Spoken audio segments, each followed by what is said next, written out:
जिम्मेदारी वो दवा है जिसे हंसकर पियो तो जिंदगी स्वर्ग बन जाती है और रोकर पियो तो जिंदगी नर्क बन जाती है। ये कहानी एक ऐसे बदमाश बालक की कहानी है जो बिल्कुल भी जिम्मेदार नहीं था, जिससे पूरा स्कूल परेशान था। मगर फिर उसकी जिंदगी में ऐसी क्या जिम्मेदारी आई जिसने उसे बदल कर रख दिया। ये कहानी हर उन माँ बाप के लिए प्रेरणा का स्रोत है जो अपने बच्चों को जिम्मेदार बनाना चाहते हैं। आइए सुनते हैं मुंशी प्रेमचंद जी द्वारा लिखी कहानी प्रेरणा। और ये कहानी सुना रहे हैं इस बालक के बहुत ही काबिल अध्यापक। वो कहते हैं कि अपने 10 वर्ष के शिक्षण काल में मैंने सूर्य प्रकाश जैसा उद्यमी कोई और बच्चा ना देखा था। अध्यापकों को परेशान करने और अन्य बालकों को छेड़ने में उसे बहुत आनंद आता था। ऐसे ऐसे षड्यंत्र रचता, ऐसे फंदे डालता कि आश्चर्य होता था। उसने बालकों की पूरी फौज बना रखी थी जिनके आतंक से वो पाठशाला पर शासन करता था। रोब ऐसा कि उसकी कोई अवज्ञा नहीं करता था। चपरासी और कार्यकर्ता उससे थर थर कांपते थे। इंस्पेक्टर का मुआयना होने वाला था। लड़कों को निर्देश दिया गया कि वो समय से आधा घंटे पहले आ जाएं। 10 बज गया। इंस्पेक्टर साहब आकर बैठ गए, मगर शाला में एक भी लड़का नहीं आया। 11 बजे सब बालक ऐसे घुसे जैसे पिंजरे से छूट कर आ रहे हों। इंस्पेक्टर साहब ने रिपोर्ट में लिखा, डिसिप्लिन बहुत खराब है। प्रिंसिपल की किरकिरी हुई, टीचर्स बदनाम हुए। ये सारी शरारत सूर्य प्रकाश की थी। पर आलम यह था कि बहुत पूछताछ के बावजूद भी किसी ने सूर्य प्रकाश का नाम तक नहीं लिया। मुझे अपने संचालन कौशल पर गर्व था, मगर यहाँ मेरा सारा संचालन कौशल जैसे जंग खा गया था। इस शैतान बालक को कैसे राह पर लाया जाए समझना आता था। सूर्य प्रकाश को स्कूल से निकालने का भी प्रस्ताव आया, मगर ये हमें अपनी अयोग्यता का प्रमाण लगा। 20-22 अनुभवी शिक्षक एक 12-13 साल के बालक को राह पर नहीं ला पा रहे थे। मैं सबसे ज्यादा संकट में था क्योंकि वो मेरी कक्षा का छात्र था। हर रोज यही भय लगा रहता कि देखो आज क्या विपत्ति आएगी। एक दिन मेज की दरार खुली तो एक मेढक कूदकर बाहर आया। सारी कक्षा कहे कहे लगा रही थी। पूरा घंटा उपदेश में गुजर गया और वो सूर्य प्रकाश गर्दन नीचे किए मुस्कुराता रहा। समझ नहीं आया कि हमेशा पास कैसे हो जाता है। एक दिन मैंने गुस्से में कहा, इस कक्षा से तुम उम्र भर पास नहीं हो पाओगे। सूर्य प्रकाश ने बड़े अविचलित भाव से कहा, मेरे पास होने की चिंता आप ना करें। मैं हमेशा पास हुआ हूं और अब की भी होऊंगा। उसके आत्मविश्वास को देखकर समझ नहीं आया कि कहीं से इसे प्रश्न पत्र तो नहीं मिल जाता। मैं इस बार इसकी कोई चाल नहीं कामयाब होने दूंगा। वार्षिक परीक्षा में मैं बहुत सतर्क रहा, पर जब आंसर शीट लेकर बैठा तो सूर्य प्रकाश के मेरे दोनों विषयों में कक्षा में सबसे ज्यादा नंबर थे। मैं आश्चर्यचकित रह गया। मुझे लगता था ये एक भी प्रश्न का उत्तर देने के लायक नहीं है। आखिर ये हुआ कैसे? मैं अन्य अध्यापकों को उसके बारे में कभी चिंतित नहीं देखता था, पर मेरे लिए ये लड़का विकट रहस्य था। मुझे लगता था इसका अगर यही हाल रहा तो या तो ये एक दिन जेल जाएगा या पागल खाने। अगले वर्ष मेरा तबादला हो गया। यहाँ की जलवायु मेरे अनुकूल थी। प्रिंसिपल और स्कूल के टीचरों से मैं जुड़ चुका था, मगर फिर भी मैं खुश था कि सूर्य प्रकाश जैसी बला से मुक्ति मिलेगी। लड़कों ने मुझे विदाई की दावत दी। सब स्टेशन पर मुझे छोड़ने आए। लड़कों की आंखों में आंसू थे, जिन्हें देखकर मैं भी अपने आंसू न रोक सका। फिर मेरी नजर सूर्य प्रकाश पर पड़ी, जो पीछे लज्जित सा खड़ा था। उसकी आंखों में भी मुझे आंसू दिखे। लगा जाने से पहले उससे 2-4 बातें कर लूं, पर नहीं की, जिस पर बाद में मुझे पछतावा भी हुआ। लगा कि शायद मेरी 2-4 निष्कपट बातें उसके दिल पर असर कर जाती। गाड़ी मंद गति से चली तो लड़के कुछ दूर दौड़े, फिर सब अपनी राह हो लिए, पर सूर्य प्रकाश अभी भी वहां खड़ा था। नई जगह की नई समस्याओं में मैं रम गया। पुरानी बातें याद बनकर रह गई। संयोग से इंग्लैंड में मुझे विद्याभ्यास का अवसर मिला, जहां 3 साल लग गए। लौट कर आया तो कॉलेज का प्रिंसिपल बना दिया गया। मैं इससे भी ऊंची उड़ान पर आश्रय लेना चाहता था। शिक्षा मंत्री से संबंध बनाए। वो मुझ पर कृपा रखते थे। वो घुड़सवार थे और लगाम मेरे हाथ थी। व्यक्तिगत रूप से मैं अनिवार्य शिक्षा का विरोधी था। मेरे हिसाब से विद्यार्थियों के लिए शिक्षा उन विषयों पर होनी चाहिए जिसमें वो रुचि रखते हो या जिससे उनका संबंध हो। मेरे हिसाब से अनिवार्य शिक्षा यूरोप की जरूरत है। भारत की नहीं, क्योंकि यूरोप में माँ बाप भोग विलास में लिप्त रहते हैं। वो जल्दी से जल्दी अपने बच्चों से आज़ादी पाना चाहते हैं और कम उम्र में ही उन्हें कमाने पर मजबूर करते हैं। मगर भारत में ऐसा नहीं था। भारतीय जीवन में सात्विकता है। यहाँ अर्थ से ज़्यादा नैतिकता का मोल है। यहाँ विद्या मानवशीलता का श्रृंगार समझी जाती थी। इतना होने के बावजूद भी अगर कोई दरिद्र मजदूर अपने बालक को शाला नहीं भेज पाता है तो उस पर कानून की अनिवार्यता थोपना उचित नहीं। मुझे लगता था हमारे अल्प वेतन पाने वाले शिक्षक बालकों के सामने ऊंचा आदर्श उपस्थित करने में अक्षम्य थे। मैं इसे पर्वत खोद कर चूहिया निकालने जैसा समझता था। कोई बालक अगर शाला नहीं आना चाहता तो उसे जबरदस्ती शाला में कैद करना उसकी जड़ काटने जैसा था। अगर कोई वयस्क होकर भी ज्ञान अर्जित करना चाहे तो कर सकता है। शाला के बाहर मिले अनुभव भी उतने ही बड़े शिक्षक थे। जबरदस्ती किसी को शाला में बुलाना उसे मानसिक और शारीरिक रूप से कमजोर करना है। मेरी इसी सोच के कारण जब सभा में अनिवार्य शिक्षा का प्रस्ताव पेश हुआ तो मिनिस्टर ने उसका विरोध किया। नतीजतन प्रस्ताव पारित नहीं हुआ। फिर क्या था, विरोधी पक्ष मुझ पर और मिनिस्टर पर आरोप लगाने लगा कि हम नौकरशाही के गुलाम हैं, उन्नति के विरोधी हैं। कॉलेज में भी काम करना मुश्किल हो गया। ठीक से काम न करने के कारण मैंने एक चपरासी को पद से हटाया तो पूरी काउंसिल मेरे पीछे पड़ गई।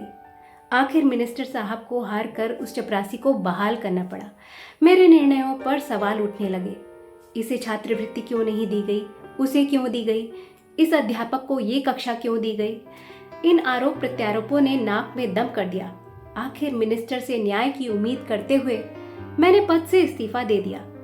मगर न्याय के बजाय कई वर्षों की भक्ति का ये परिणाम रहा कि मिनिस्टर ने नीति का सहारा लिया और मुझे पद से हटा दिया। ऐसा लग रहा था बुरी ग्रह दशा चल रही है।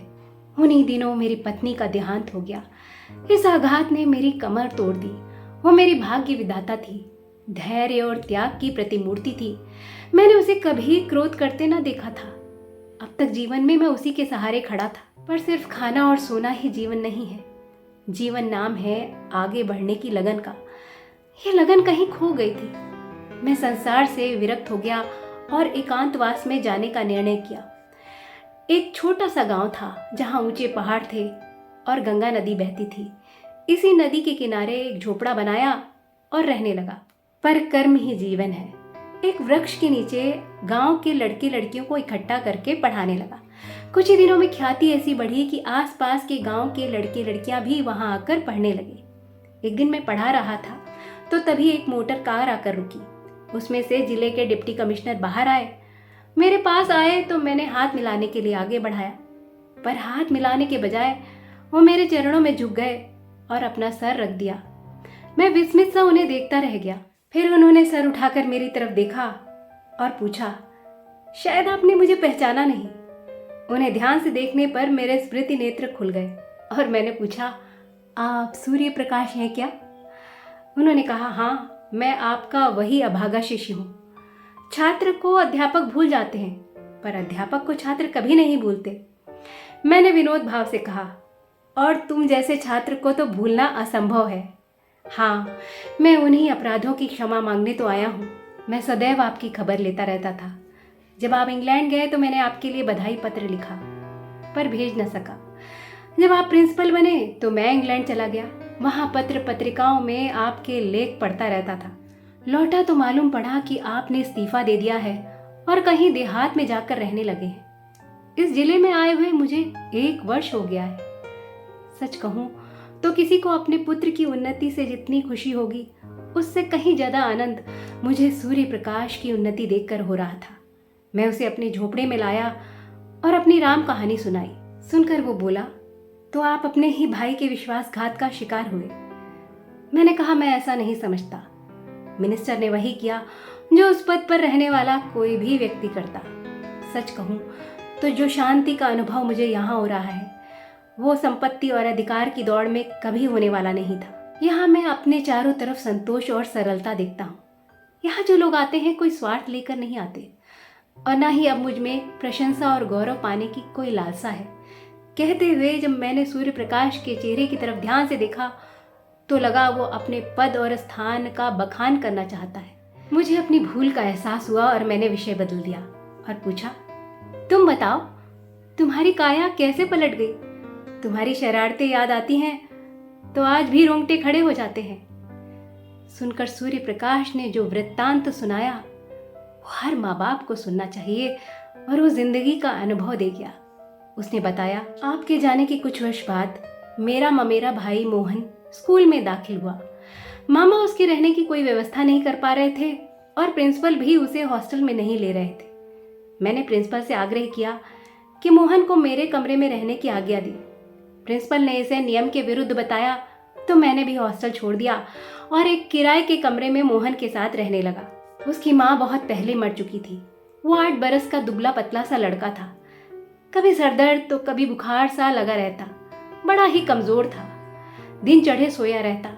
जब तक कि मैं उसे पकड़कर उठाकर न बैठाता, उठने का नाम न लेता था। रात में डर कर मेरे पास आ जाता और मुझसे लिपट कर सोता था। यूं तो मैं कभी 9 बजे से पहले नहीं उठता था, मगर मोहन की हालत देखकर मुझे बड़ी दया आती। अब मैं जल्दी उठकर उसे उठाता, उसे हाथ मुंह धुलाता, दूध गर्म करके देता, बैठाकर उसे नाश्ता कराता, उसे अपने साथ वॉक पर ले जाता, डॉक्टर के पास ले जाता, मिन्नतें करके उसे दवा पिलाता। मैं जो कभी हाथ नहीं लगाता था किताब को, अब घंटों उसे किताब लेकर पढ़ाया करता। पता नहीं कैसे मैं इतना जिम्मेदार हो गया। मेरे कुछ चंचल मित्र अगर उसे चढ़ाते तो मेरी त्योरियां चढ़ जाती। मेरे कुछ मित्र मुझे बूढ़ी दाई कहकर चढ़ाने लगे, पर मोहन की खुशी के आगे न मुझे कुछ सुनाई देता न दिखाई देता। कुछ ही महीनों में मोहन कुछ का कुछ हो गया। मामा मिलने आए तो मोहन में सुधार को देखकर दंग रह गए। वो बोले, बेटा तुमने इसे जिंदा कर दिया। ईश्वर तुम्हें इसका फल अवश्य देगा। इसकी माँ स्वर्ग में बैठी तुम्हें आशीर्वाद दे रही होगी। कहते कहते मोहन की आंखें भर आईं।